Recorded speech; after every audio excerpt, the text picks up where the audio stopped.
right, you guys ready for your headliner tonight? All right.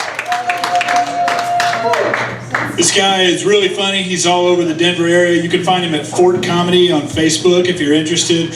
Very cool to have him here. Give it up for Mr. Kyle Pogue.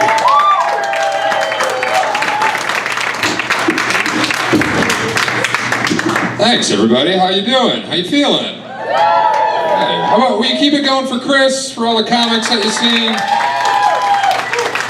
God, what a great show. You guys are a fantastic audience. Holy shit. We don't get this all the time. You never know what you're going to walk into at these shows, and you guys are laughing your asses off, and that's great.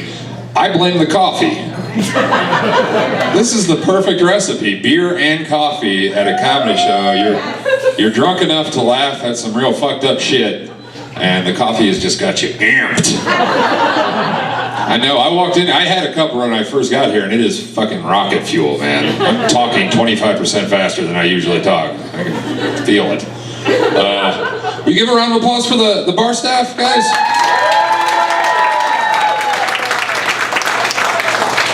And I promise that's it.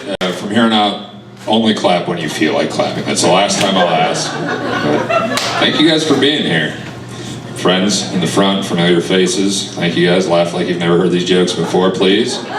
We're recording this. That's the good thing though about recording is if you guys don't laugh, I'm just gonna take it home and put laugh tracks on top of it. Yeah, I killed. What do you mean rough set? They were laughing the whole time. Check it out, it's on YouTube. My name is Kyle. I'm Canadian, which is not true. But I like to say that in the beginning because I feel like it makes people like me a little bit more, you know? That's a thing, right? When somebody tells you they're Canadian, you're just like, for some reason I think you're okay. I'm gonna give you the benefit of the doubt. That's what I'm going for, just trying to, make up for however this mustache is making you feel right now. Everybody reacts differently. I know. I'm gonna get hammered tonight. I'm pretty sure. You guys gonna get after it? Yeah. Not like in a bad way or anything. I haven't drank all week. I came in, I had this is my first beer and it tasted amazing, That's how you know when that first sip just gets you, things are gonna happen. It's gonna be good. And I don't know about you guys, I gotta work in the morning, but who cares, I've gone into work hungover 1,000 times and more often than not, it helps. Just anything to distract. That's the good thing about working a dead-end job is the expectations are so low. Just do whatever you have to do to get through the day. I'm going to run down a quick list of things for you guys that I have personally done while at work getting paid by my employers. I've gotten drunk at work. I've smoked weed. I've smoked crack.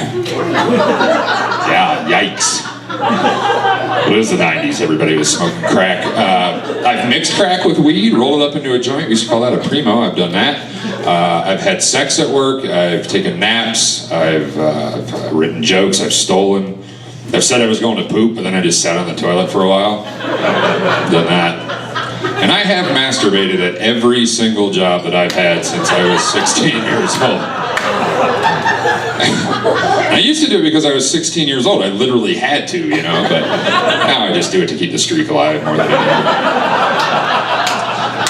And I know, I can see some of you guys are sitting there thinking, I can't believe that a grown man is masturbating at work, but to be honest, I can't believe that you're not. Because that is the bonus they are never going to give you. You've got to give that to yourself. Technically, I'm at work right now. Let's not dwell on it. Let's not think about it. We're having fun. We're just having fun. Right here in the front row is a guy that I actually work with. Basically just told him I'm going to show up real hungover tomorrow, be pretty useless, and then find a dark corner to rub one out in. So I might not be getting that raise as soon as I know. Neil, are you drinking? No? Alright, well, I'm gonna be the piece of shit at work tomorrow, I guess. I told that joke, though, a couple weeks ago, and I've been telling that joke for a while, and this has never happened before. A guy came up to me after the show, and he shook my hand, and he looked at me real solemn, and he said, I do it too, brother. That's weird, man. Don't get me wrong, I love joking around about masturbation. I think it's hilarious. We all do it. It's goofy and fun. But I don't want to have a fucking deep, serious connection with somebody about it. It's funny because it's pretty weird that I do it at work. That's not a thing you do, but it was just real strange. It was very strange. And for the record, I am aware of the fact that I look like the kind of guy that would jack off. I know that about me. I know what I look like. I look like I'm going to have strong opinions about Metallica's early work, right? Kind of guy that can't wait to tell you about his sword collection. Yeah. I know what I look like. But then, then I dress like this, and I've got this mustache, and I know it's a weird mix of looks that I have. I know that. And a friend of mine told me recently that I look like the most homophobic and homosexual person that he's ever seen. I get it. Okay. You don't have to laugh that loud, Anthony. I know. I used to have a beard. I had a beard until about 2 weeks ago, and I sold it to a crowd in Houston, Texas at a show. And I wish there was a better story to it than that, but that was it. They offered me $200, and now I have to go around looking like everyone's dad for a while. It was worth it. So it's good to be back in Colorado, or as I call it, the largest Dave Matthews concert in the world. It's a bunch of real polite white people, and you have to park really far away from everything. But I do like it here. I really like living in Colorado. I've been here about 10 years, and it's cool. It's a great place to live, but it's getting kind of absurd, right? I mean, you can't walk 2 blocks in this town without tripping over a yoga mat at this point. And that's fine. I'm not hurting anybody, but some of those people take it a little too seriously. I run into a lot of people that say that they're spiritual. People like that. They say I'm spiritual. They're not spiritual. They're good looking. That's it. If you're the kind of person that goes around saying things like that, you are extremely good looking, and you're probably not poor. Because the world won't put up with that kind of nonsense from ugly poor people. You know what I mean? I can't go around namaste-ing everything. I'm broke and I've got man boobs. Nobody's putting up with that shit from me. But if you're good looking enough, then people aren't going to call you out because they're too busy pretending they know what namaste means, so you'll keep talking to them. And that word, if you don't know, that word literally means the soul in me recognizes the soul in you, right? Just say hi. That means the same thing. Hi. I'm me, there you are, hi. Same exact thing. But when you say namaste, then the soul in me wants to slap the shit out of the soul in me. But I'm not spiritual. It's good. I love living here. I love living in Denver. I've been here 10 years. It's great. Where are you from? I'm getting to that. We're getting. This is the getting to know you part of this set. I love your enthusiasm, though. That was great. I will tell you where I'm from in about 30 seconds. Okay, cool.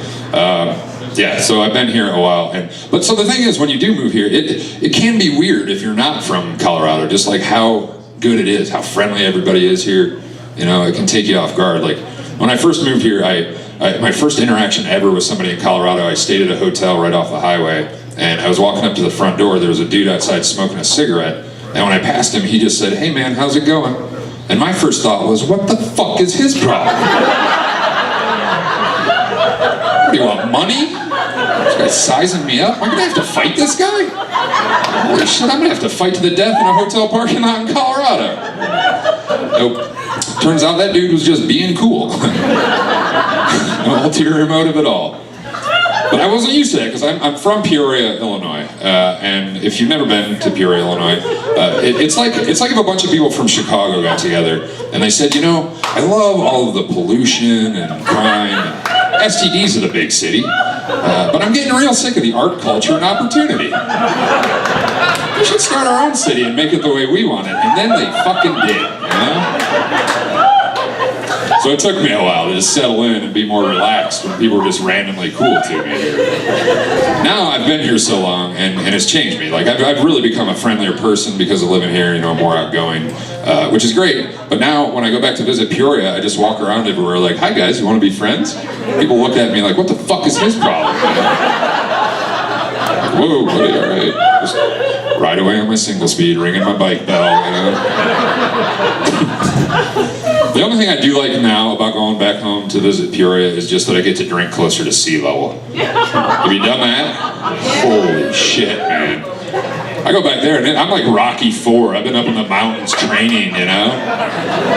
Because I regularly get hammered on 7.5% microbrews at 5,000 feet, right?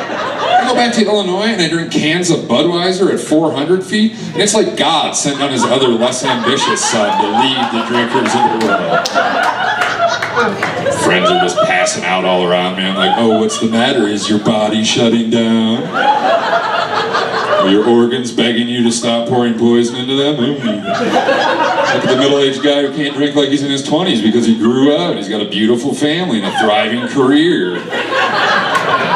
Oh, mister, I don't have to drink myself to sleep at night. Pull up your panties because we're doing shots. I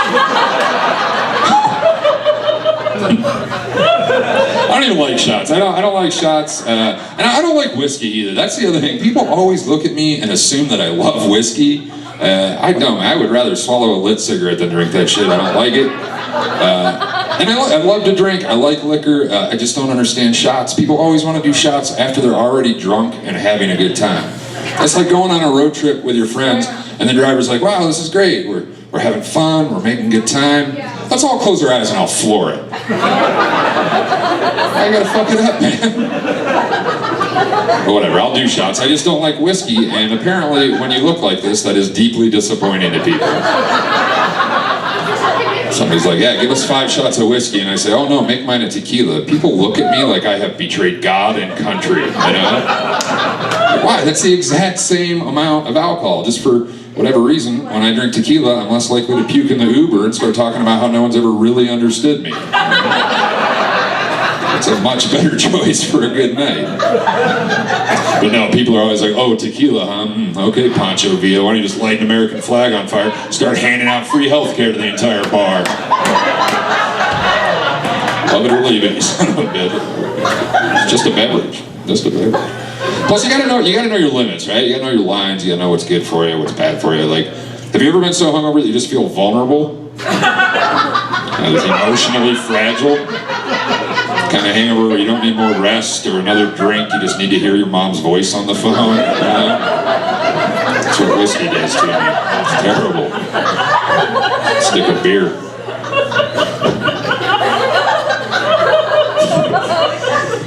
God, you guys laugh good. All of you laugh so good. Amanda, it's usually just you, but these people are fantastic. Man, yeah, you gotta know the red flags. Here's one that happened to me. This is my notebook. I carry this around. You get a joke idea, write it down, so I can come back to it later. And sometimes you do that when you're real drunk. The other day, I woke up after a doozy, and I looked at my notebook, and I had written down a joke idea, and then underneath it, I wrote a footnote to myself. And it just says, hey man, I'm serious. This is a good idea. Don't think that this is just drunk talk. Mull it over. Mull it over. Like drunk me wanted to make sure that sober me took him real serious, yeah? You can trust me, buddy. It's all up here.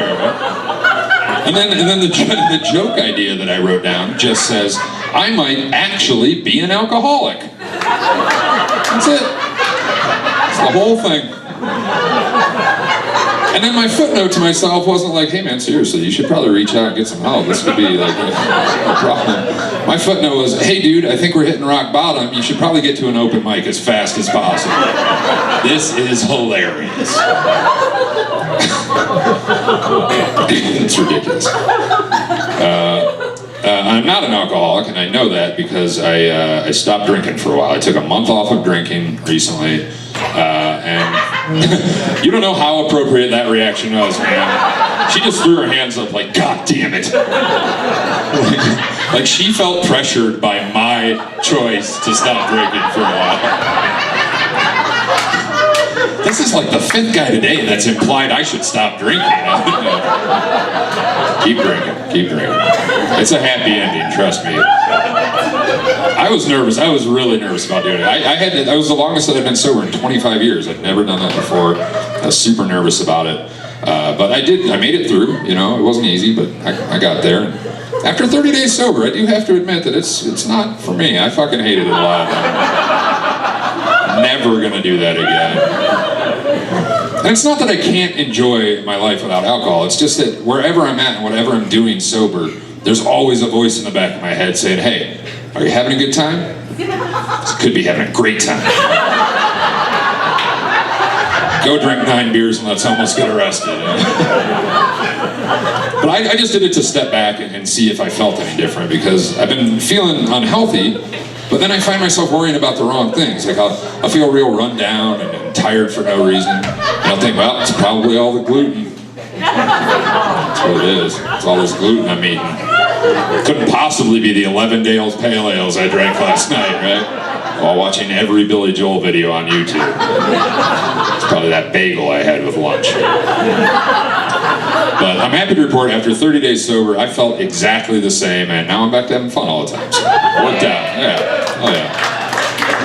But I did learn something. That what I learned in that time is that you don't have to do that. You don't have to go to those extremes if you want to be healthier. You know, you don't have to quit drinking. You can just drink a little bit less. Everything doesn't have to be paleo and CrossFit all the time. You know, like, I want to get in better shape. I do want to lose some weight, so I decided I'm going to start cycling. But I'm not going to get crazy. I'm never going to become one of those people that wears spandex everywhere they go, you know? Mainly because when I wear spandex, it looks like somebody poured pancake batter into a condom and then tied a balloon.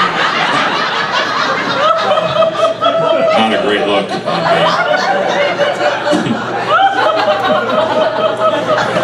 Again, like, you're laughing a little too hard, like a little bit too hard. It's not rude, but it's close. Don't laugh that hard, fantastic audience. No, but that's the thing. It's like if you're just like a recreational cyclist, you're just riding for fun, good health. You don't have to dress in a cross between deep sea scuba gear and color splash NASCAR attire, right? Just wear normal clothes. And then, yeah, people aren't going to assume that you're some kind of elite athlete, but who cares? People are going to look at you the same way that they look at me. People see me riding a bike dressed just like this, and they think, now there goes a guy with a DUI. Court-ordered exercise, for sure. You've been on that exercise program, sir, I think. You ever see a guy riding a bike and he's smoking a cigarette at the same time? That's a DUI. That's for sure a DUI. You can do little things to be healthier. I did quit doing cocaine. That weird thing to applaud for, but it's cool. No, I did. I mean, to be honest, if quitting cocaine is the big step towards good health that you're taking, you're probably still pretty fucking unhealthy. I quit doing cocaine, and I had to quit doing cocaine because Chris said that we were going to start the show. I've been telling that joke for 2 years, and this is literally the 5th time anyone ever laughed at that part. Thank you guys very much. I love that joke. Thank you. But it is true. I am quitting doing that. It's ridiculous. Cocaine, it's a dirty drug. You know, I never even really have fun when I do it. It's expensive, it's gross. If anybody's got some, I'll do it. It's dirty, it's gross, I'm done with it. I'm done.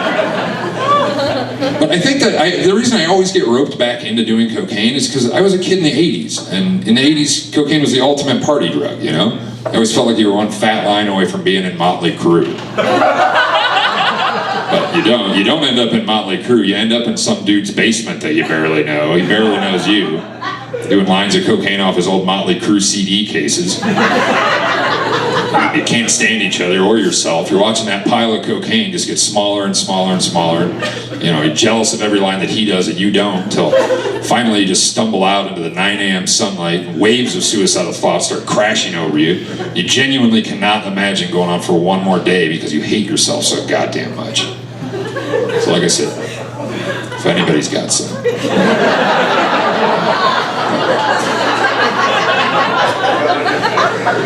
There's a little comedian's trick, let you behind the curtain a little bit. Whenever I tell that joke, whoever laughs the most has cocaine. That's how you party in other cities, folks. Yeah, this is fun, man. It's a lot of fun. Sometimes I've been too happy for comedy recently. That's a weird thing they don't tell you when you start doing this, is But if you find yourself in too happy a period in your life, it can turn you into a real shitty comedian. Because most of my jokes come from a place of anger, like either at myself or the world. But I've been having a hard time being angry lately. I'm in a relationship and I'm super in love. And it just turns you into a dopey moron immediately. Because when you're in love, your brain starts producing all these chemicals designed to make you feel awesome in order to encourage reproduction. But I've got a vasectomy and we both hate kids, so basically just swindling evolution out of a good high. Right? I'm happy about that. And at this point in my life, I pretty much exclusively hang out with comics and musicians, which means I'm hanging out with lots of bartenders and drug dealers, scoring tons of free drinks and cheap drugs, which also keeps me pretty happy. Like the other day, I wrote a joke about how bad it sucks when the first bite of your salad has most of the dressing on it. There's not enough left for the rest of the salad. I wrote that down. And I reread it and I just thought, what the fuck am I doing with my life? So now I've been finding myself like trying to focus on things to try to be angry about in order to write jokes. Like I was looking at my girlfriend's dogs the other day, just trying to be pissed off at them. But they're these little 5-pound dogs. One's a Pomeranian, one's a miniature pinscher. They're just cute. Yeah, exactly, man. They're very awable. They're awesome. There I was trying to hate on them for jokes, and then out of nowhere, the pinscher took one paw and put it across her nose like that.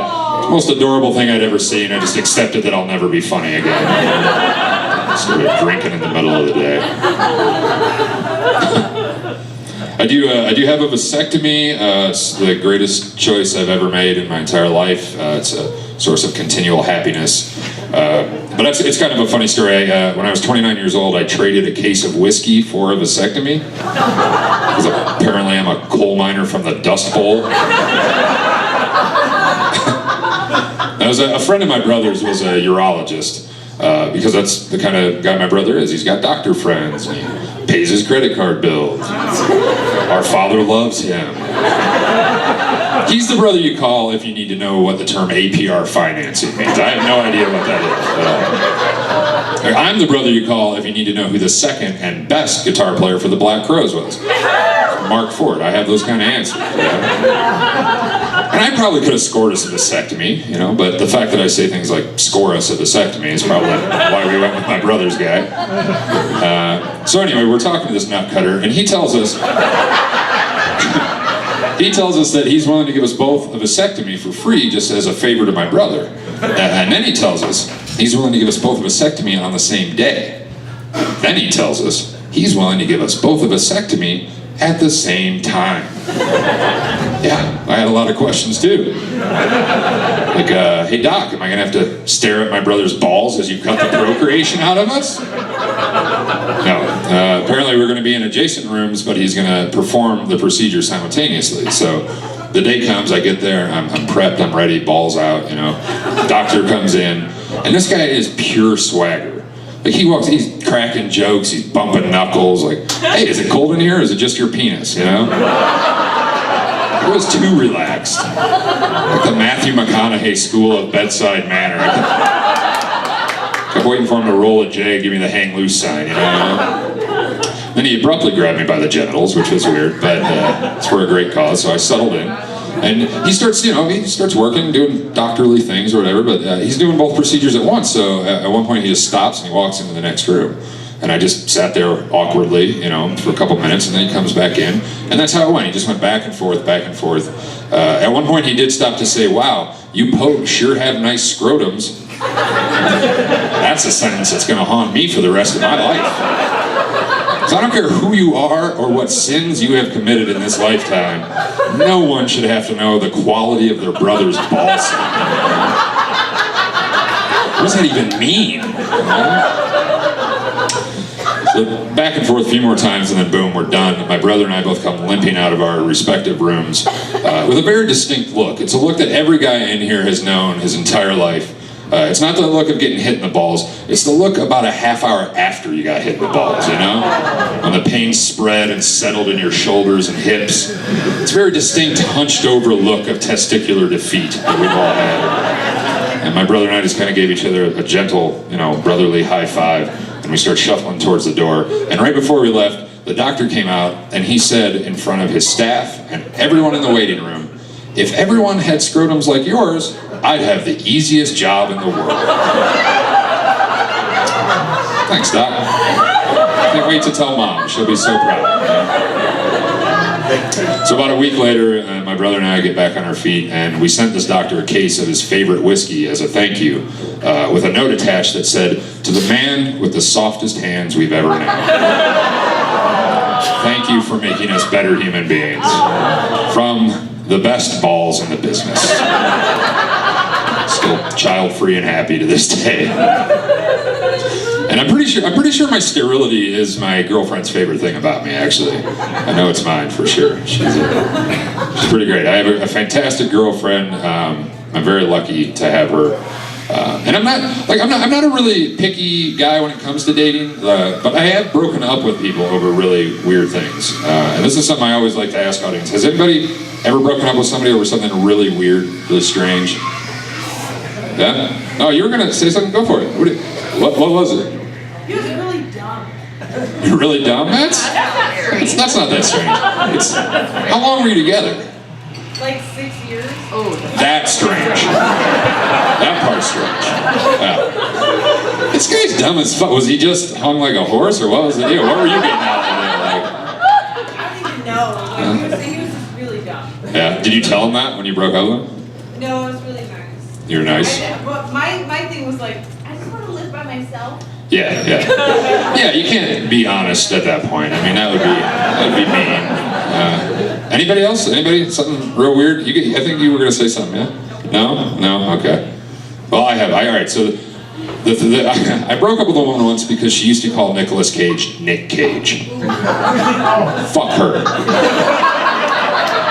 That is super weird. If you go around calling Nicolas Cage Nick Cage, at some point he has to have said to you, "Hey, call me Nick." Otherwise, you are a weird douchebag. That's pretty simple. So that's super weird to refer to a famous person in an intimate way when you have no personal connection with them. That is very strange. And Nicolas Cage was her favorite actor. That alone is a reason enough to break up with somebody. I hope those were groans of agreement and not like dissent. Fucking talking shit on Nicolas Cage. We'll walk right the hell out of here.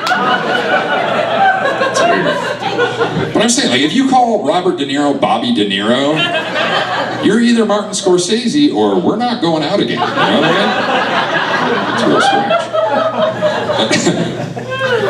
Other than that, I'm not picky. I don't have a type. Like so many people have one physical type that they're attracted to. I don't have that. I find women attractive for a lot of different reasons. I think everybody's different. The one thing that does matter to me in a woman is she a squirter?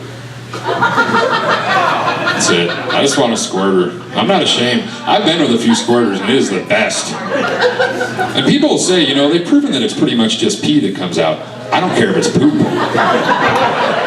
I make you come so hard that you poop the bed? That's great. We're going out again.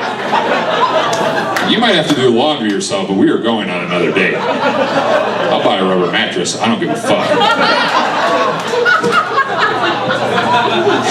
I saw so many of you laugh and then cover your mouth. I don't want anyone to know I love it. That is my favorite joke to tell. I'm not gonna lie.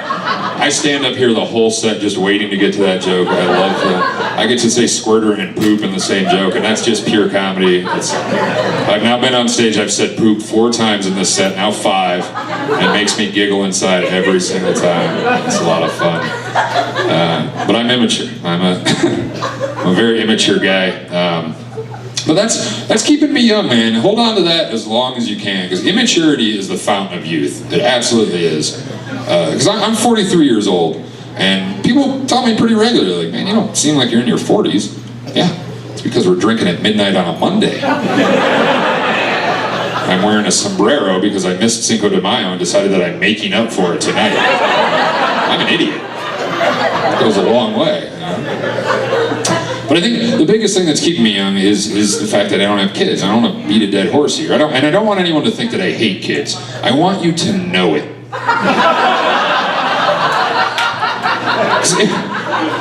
If I'm aging well at all, it's because my life hasn't become just a series of tasks and responsibilities, which is inevitably what happens when you have kids, And parents will say, oh yeah, but it's all worth it.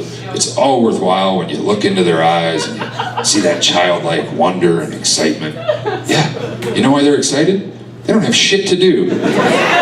No responsibilities whatsoever. I'm going for the same thing, but I get to add sex and drugs to it. It's way better. I have to look in their eyes. Give me a couple of grams of Molly and drop me in the middle of a three-way. I will show you wonder and excitement.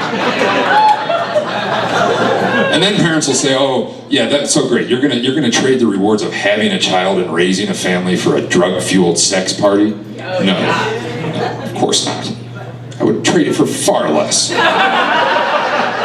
Later wake-up call? Good enough. Sold. If I don't have kids, I get to average out a couple more hours of sleep a night than parents. That's all I need to know. I'll get another vasectomy in a sleep number bed. I'm in. It's fantastic. And that's just when they're young. God, they're just constant responsibility and work, and that seems awful. And then they get older and they turn into absolute monsters, you know? The shit that teenage kids are into right now in this country is out of control. Has anybody here heard of rainbow parties? No. Here's some information you can't unlearn. Rainbow parties are when a group of kids gets together and all of the girls wear a different shade of lipstick, and then every girl blows every guy at the party. This is true. I read about this in the newsroom. This is a real thing. And they're having pill parties. Pill parties are where there's just a bowl of pills on a table, mixed together, and they come in and just take a handful of them and see what happens. Yeah, I know. It sounds fucking awesome, doesn't it? Lucky little pricks. Butt chugging? Have you heard of butt chugging? These shit kids are pouring alcohol straight into their buttholes to get drunk faster. Sign me up. Kidding me? I want a butt chug. I can't get away with that at my age. How am I going to introduce butt chugging to a dinner party full of middle-aged people? Man, really glad we could all get together to celebrate Matt's big promotion. Now the dinner's over, if you'd like to join me in the parlor for cigars and intensive butt chugging. It's not going to fly. It's like, no, we can't butt chug. We've got to get home and check on the kids, but the kids are at home butt chugging. Everybody's butt chugging. Can't beat them, join them, I say. I don't even want to drink with my mouth anymore. It's fucking boring. Pop an Adderall and butt chug at a rainbow party, man. I'm young at heart. Guys, man, this is a lot of fun. What's up, fellas? Get up and get in front. Lay out. Get in there. Oh, she's got you. She took care of it. I think we're going to wrap this up, but got one more thing for you. What's up, Big Mike? Way to make it to the show on time, bro. Friends, huh? Hey, I do want to say, before we finish up here, thank you guys very much for coming out. Please keep coming and supporting this show. This is incredible. Chris is working so hard. A lot of people don't know this, but Colorado right now has one of the biggest and strongest comedy scenes in the entire country. We're all working really hard. There's so many funny people here, and this is the only way we get better. So thank you very much. Thank you. Thank you. Thank you, Brew On Broadway. Thank you very much. Now, as a Colorado comedian, I am contractually obligated to leave you with some weed jokes, so we'll get into that now. I don't know, I didn't hear, did Anthony ask if you guys smoked weed? And literally no one said yes? Yeah, right. Fuck you. That's total bullshit. But I didn't for a long time. I just started smoking weed again recently, and it did not go well. I didn't smoke weed for about 7 years, and apparently there have been some advances in the industry. But my girlfriend smokes for pain issues that she has. So I started taking like little tiny hits, you know, right before bed, and that was cool. And then one night she was gone for the evening, I had the place to myself, so I thought, fuck it, I'm gonna get awkwardly high. I'm gonna get like vacationing tourist in Colorado high, you know? One of those emergency room visit highs. And that's what I did. I power smoked half a joint in like 5 minutes. And I went from comfortably sitting up in bed watching TV to slowly curling up into the fetal position, just clutching the sheets around me, watching TV with one eye open, because if I opened both eyes, I lost all sense of equilibrium. You know? And this is a 100% true story. All of a sudden, the TV started to fade into the distance as a tunnel of gray light started to close in all around me. And right before it closed off completely, and I actually blacked out on marijuana, I had one thought go through my head, but it wasn't even like my own thought, it was like someone else's voice in my head, and it just said, well, I guess it's time to go to the underneath now. What the fuck does that mean? This is supposed to be recreational marijuana. Who is that recreational for? What are your hobbies? I like to ride bikes, I like to read. Sometimes I like to weave reality into a living nightmare from which there's no escape. It's terrifying, man. I mean, I'm not gonna quit, I dig it, but it was weird. And I think a lot of us we've had that tourist experience, right? Where out-of-state friends come and then they lose all common sense when it comes to marijuana. You know, at least Anthony's story, he wasn't inexperienced, that's an excuse, but we have all these friends around the country that do this. Like my friend Andy came here and he's been smoking pot his whole life, and I took him to a dispensary and he just lost his mind. Got a bunch of edibles, just took way too many edibles right off the bat. And then like an hour went by and he said, yeah, I don't really feel anything, so he took a bunch more. I said, dude, tell me you're not making the most rookie mistake of all time. Saying, well, the drugs don't seem to be working, I better take a bunch more drugs. Tell me you're not doing that. He was like, no, I know what I'm doing, I'm fine. But we were going to a comedy show, so we get there, he seemed all right. I start walking around, talking to the comedians. I leave the guy alone for 20 minutes. And when I got back, he was ghost white. His head's just hanging on his chest. And I just kind of patted him on the back. I was like, hey man, how you doing? You feeling okay? He picked his head up, and he looked at me, and he said, no shit, call 911. Dead serious. Thought he was dying, you know. Luckily, as a Coloradoan, I'm a highly trained marijuana first responder, so I decided to take his treatment in a different direction. What I did was I walked him out behind the building and sat him down next to the dumpster, and I left him there until after the show. Thanks to my quick thinking medical attention, he was just fine, as they always are. But he later came up with a theory. My friend, he thinks that Coloradoans are running a program of liberal propaganda masked as tourism. Instead of taking responsibility for his own actions, he came up with this theory. He thinks that we're luring unsuspecting Midwesterners out here, and we're getting them all fucked up, you know, and we're brainwashing them into our left-wing ways, and then sending them home to win over the hearts and minds of small-town America. A bunch of stoner Manchurian candidates, you know. And I love that. I love the idea that that's our tourism. Like, hi, welcome to Colorado. Come join us at 5,000 foot elevation, where your cardiovascular system will not work right. Some people don't even notice, others are completely incapacitated. Come roll the dice in the Mile High City. Now that you're here, if you'd like to help yourself to some of our delicious and completely legal marijuana-infused cookies and candies, and wash it down with some finely crafted beer from one of Colorado's 45 million microbreweries. For your convenience, there are 2 dispensaries and 1 brewery located on every street corner in the state. Now let's hop on our bikes and go get you a kombucha tea to ensure that your intestinal probiotic count is up to our state-required minimums. Did I mention there's weed in that too? Oh, too late. Hey, you're not looking so good. You look kind of pale, weak, impressionable. Why don't you have a seat in the grass in one of our many beautiful city parks? Because I'd like to talk to you about the rights of the LGBTQ community. That's the last thing they remember. And when they come to, they're in a Walmart parking lot in Nebraska, handing out Planned Parenthood pamphlets and yelling Bernie 2020 into the night. And that was his whole theory. And when my friend told me that, I was like, dude, come on. It's time to go to the underneath now. Guys, thanks a lot. I'm Kyle. Thank you so much. Thank you.